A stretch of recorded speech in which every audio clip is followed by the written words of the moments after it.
1757 ईस्वी में British east India company के द्वारा जो प्लासी का संघर्ष लड़ा गया, वो प्लासी एक प्रकार का सौदा था और अंग्रेजों ने अपनी चाल से और कूटनीति से इस प्लासी के संघर्ष को जीत लिया था। लेकिन ये उनकी भारत के अंदर कोई बड़ी विशेष कामयाबी नहीं थी, ये एक शुरुआत थी। लेकिन प्लासी में जो ईस्ट इंडिया कंपनी का कार्य अधूरा रह गया था, वो 1764 ईस्वी में हुए बक्सर के युद्ध ने पूरा कर दिया।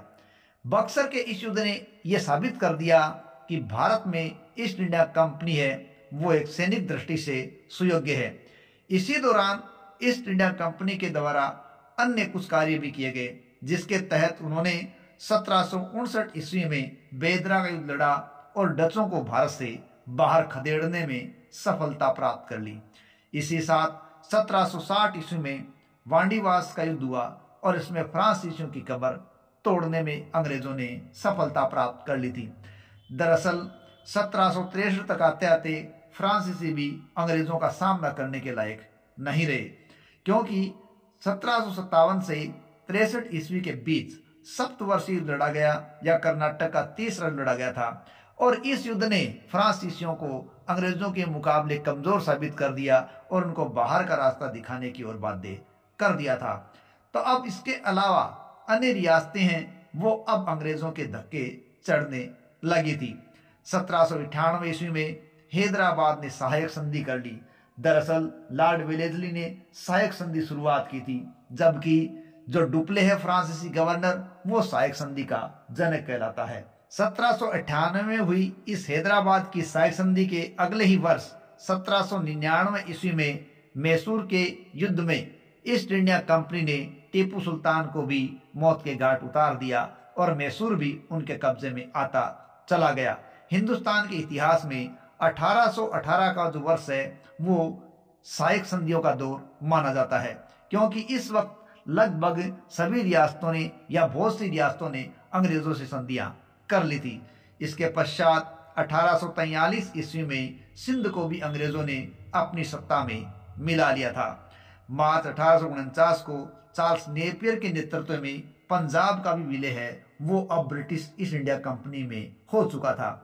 1856 में आउट्रॉम की रिपोर्ट के आधार पर कुशासन का आरोप लगाया गया और अवध को अंग्रेजी साम्राज्य में मिला लिया गया था।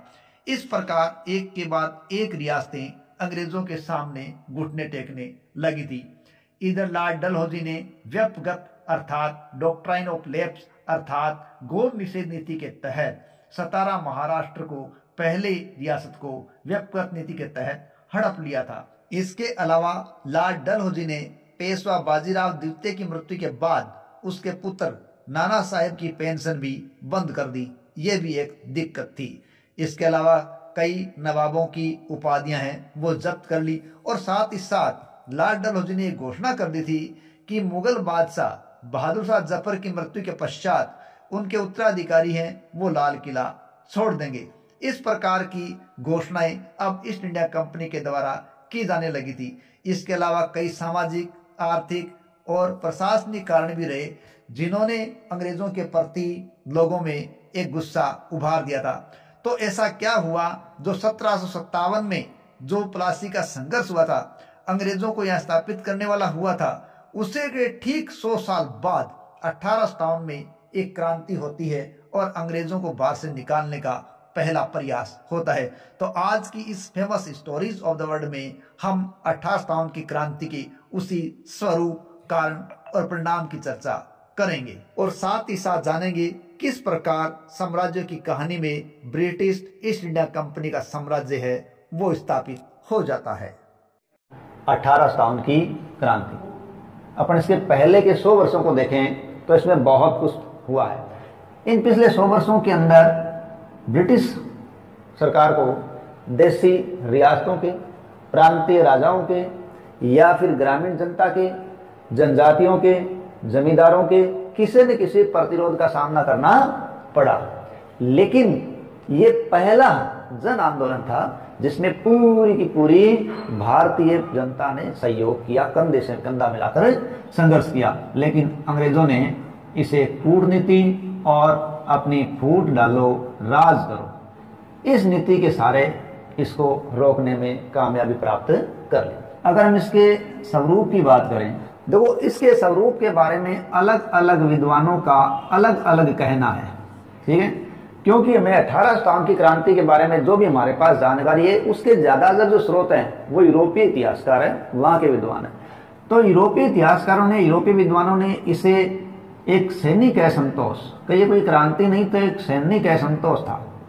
कुछ विद्वानों का कहना है ये तो जमींदारों का विद्रोह था, तो वहीं कुछ विद्वानों का कहना है ये मुस्लिम लोगों का एक षड्यंत्र था। इस प्रकार अलग अलग लोगों ने इसके बारे में अपने अलग अलग वक्तव्य दिए जो कि यूरोपीय इतिहासकारों के अनुसार है। लेकिन हम अपने देश के भारतीय विद्वानों इतिहासकारों की बात करें तो इन्होंने इसे अलग कहा है और इसे एक जन आंदोलन और एक क्रांति के रूप में देखा है। हाँ, वो मानते हैं कि बेशक ये एक सैनिक असंतोष के रूप में शुरू हुआ था, लेकिन बाद में ये जन विद्रोह, जन आंदोलन और अंत में होते होते क्रांति के रूप में समाप्त हुआ था।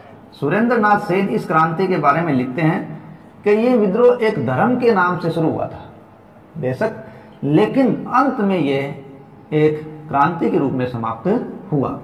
वही हम वीडी सावरकर की बात करें, वो अपनी पुस्तक वार ऑफ इंडियन इंडिपेंडेंस यानी भारत का स्वतंत्रता संग्राम, इस पुस्तक में वो लिखते हैं कि 1857 की क्रांति भारत का पहला स्वतंत्रता संग्राम था। इस प्रकार इसके बारे में यूरोपीय विद्वानों के और भारतीय विद्वानों के अलग अलग दृष्टिकोण है, नजरिए हैं, ठीक है। तो इसका स्वरूपा, अब हम इसके कारण की बात करते हैं, ठीक है। देखिए 1857 की क्रांति के कारण में कोई एक कारण जिम्मेदार नहीं था, ठीक है, इसमें बहुत से कारण थे।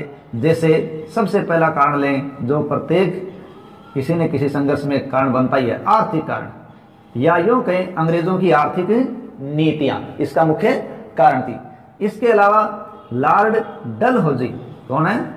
लॉर्ड डलहौजी की राज्य हड़प नीति, यह भी इसका एक मुख्य कारण बनी।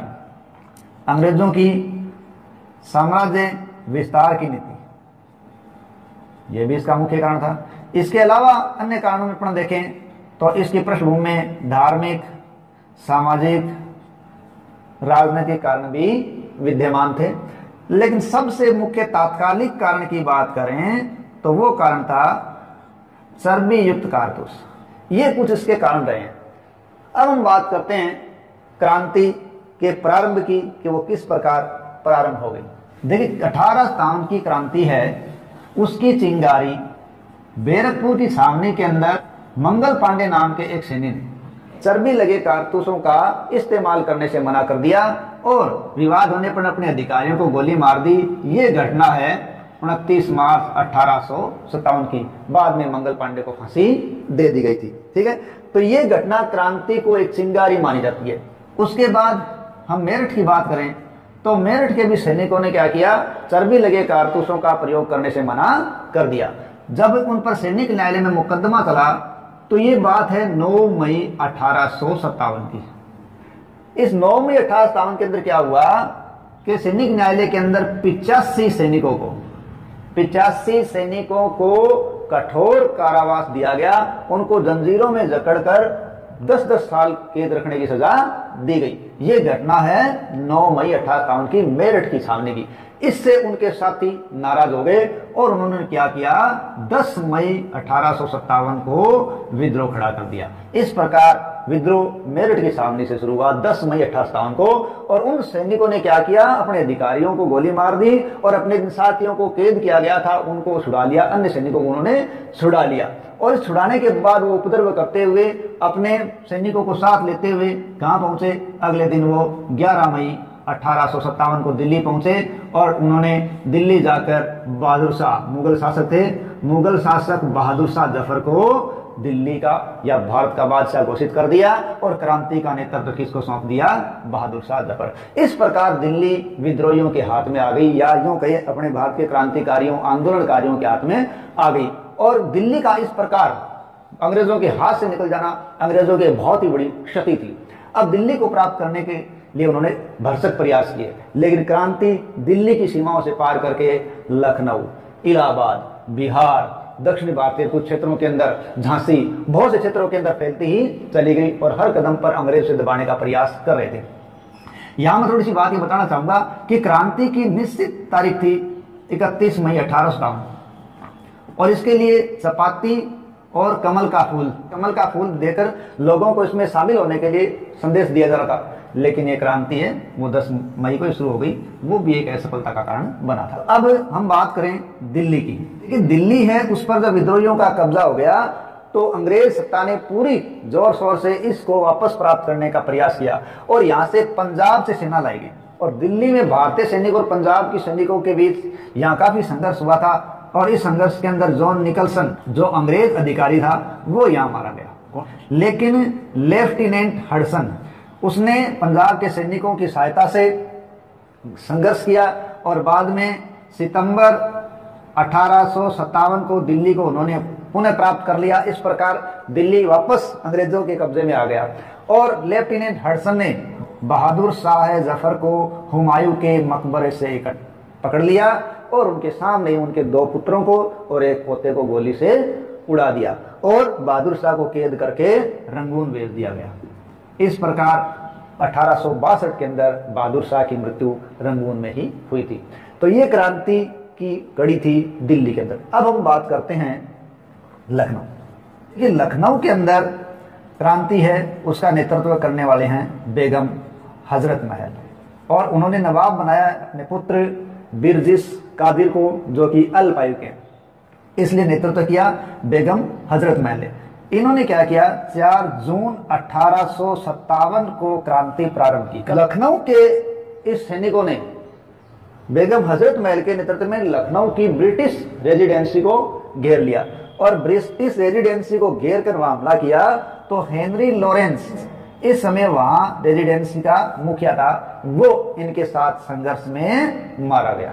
यहां बाद में हेवलॉक और अंग्रेज आउट्राम ये पहुंचे और इन्होंने लखनऊ रेजिडेंसी को पुनः प्राप्त करने का प्रयास किया, लेकिन ये भी अपने इस काम के अंदर असफल रहे। अंत में यहाँ किसको आना पड़ा, यहाँ पहुंचा कोलिन कैंपबेल जो कि मुख्य सेनापति था और उनके साथ कौन था, गोरखा सेना थी।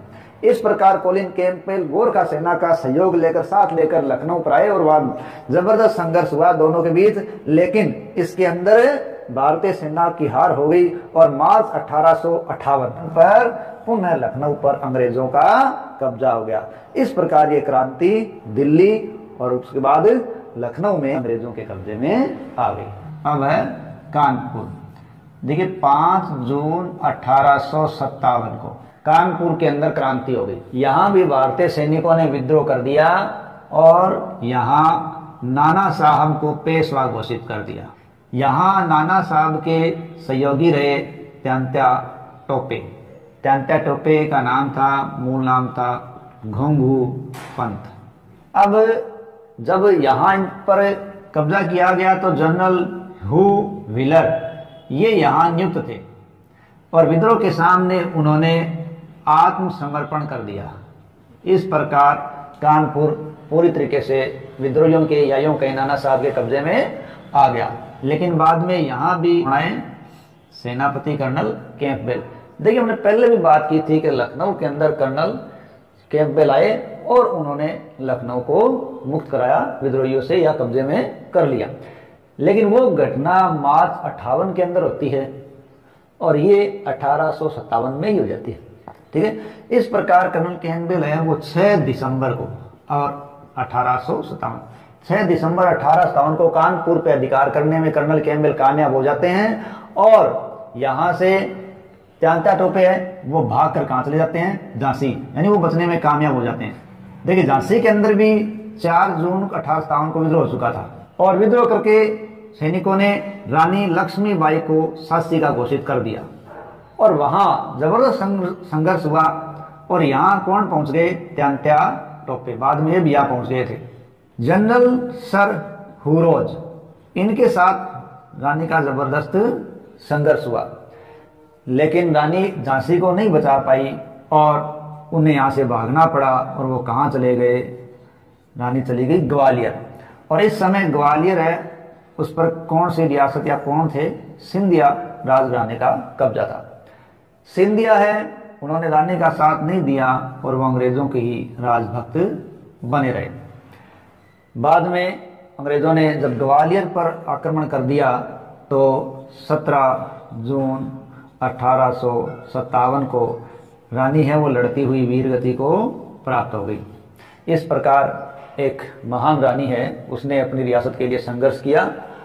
त्यांता टोपे यहाँ से भी भागने के अंदर कामयाब हो गए, लेकिन वो बाद में पकड़े गए और अप्रैल 1858 को उन्हें फांसी दे दी गई। इस प्रकार झांसी का भी पतन हो गया। अब हम बात करते हैं बिहार। जगदीशपुर आरा बिहार के जमींदार कुंवर सिंह ने यहाँ नेतृत्व किया और यहाँ खास बात यह रही कि ये बहुत ही वृद्ध व्यक्ति थे, 80 वर्षीय थे, लेकिन फिर भी इन्होंने संघर्ष जबरदस्त किया और कई सैनिकों जैसे सेनापतियों मिलमैन, कर्नल डेक्स, मार्क, ठीक है, ये कई सेनापति जिनका इनसे सामना हुआ था, डॉलस, इन कई सेनापतियों को कुंवर सिंह ने हरा दिया। लेकिन वो अंत तक संघर्ष करते रहे, लेकिन कब्जे में पूरी तरीके से बिहार को नहीं परा सके और वापस बिहार पर भी अंग्रेजों का कब्जा हो गया। इस प्रकार अप्रैल 58 में इन्होंने अपनी रियासत को प्राप्त भी किया और अप्रैल 58 में ही इनकी रियासत अपन के हाथ से निकल गई। इस प्रकार भारत के अलग अलग क्षेत्रों में यह संघर्ष हुआ था। फैजाबाद की तुबा मौलवी अहमदुल्ला ने नेतृत्व प्रदान किया। बरेली की बात करें तो बख्त खान ईवान नेतृत्व दिया।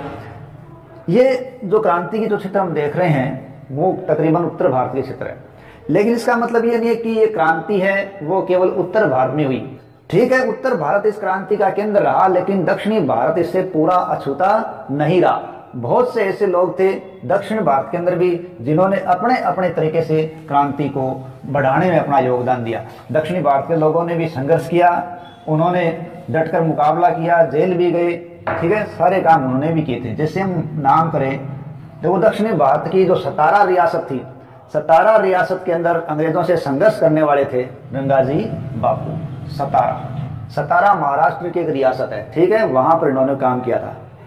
सोनाजी पंडित, ठीक है, ये जो नाम हम जान रहे हैं, ये जो नाम है वो दक्षिण भारत के उन लोगों के हैं जिन्होंने इस स्वतंत्रता संग्राम में अपना योगदान दिया। मौलवी सैयद अहमदुल्ला, इन्होंने भी अपनी तरफ से योगदान दिया और हैदराबाद रियासत में अंग्रेजों का सामना किया था। इस प्रकार सोनाजी पंडित, मौलवी सैयद अहमदुल्ला, ये हैदराबाद के अंदर संघर्ष करने वाले थे। भीमराव, ये कर्नाटक में संघर्ष करने वाले क्रांतिकारी थे। तो इस प्रकार दक्षिणी भारत की रियासतों में भी कुछ न कुछ काम हुआ है। गुलाम गोश, सुल्तान बख्श, इन लोगों ने भी दक्षिणी भारत के मद्रास क्षेत्र के अंदर इस क्रांति को बढ़ाने में अपना योगदान दिया था। विजय कुदारत और मुला सनी, इन लोगों ने केरल के अंदर क्रांति को नेतृत्व प्रदान किया था। इस प्रकार ये क्रांति न केवल उत्तर भारत में बल्कि दक्षिणी भारत में भी फैली थी। इस प्रकार ये क्रांति है पूरे भारत में फैली और अपने अपने तरफ से हर शख्स ने प्रयास किया, लेकिन अंग्रेजों की कूटनीतियों, सालों और समय से पहले शुरू होने और कुछ लोगों के, अपने ही लोगों के द्वारा अंग्रेजों को साथ देने से क्रांति असफल हो गई। अब जानते हैं भारत की 1857 की क्रांति या भारत के पहले स्वतंत्रता संग्राम के परिणाम।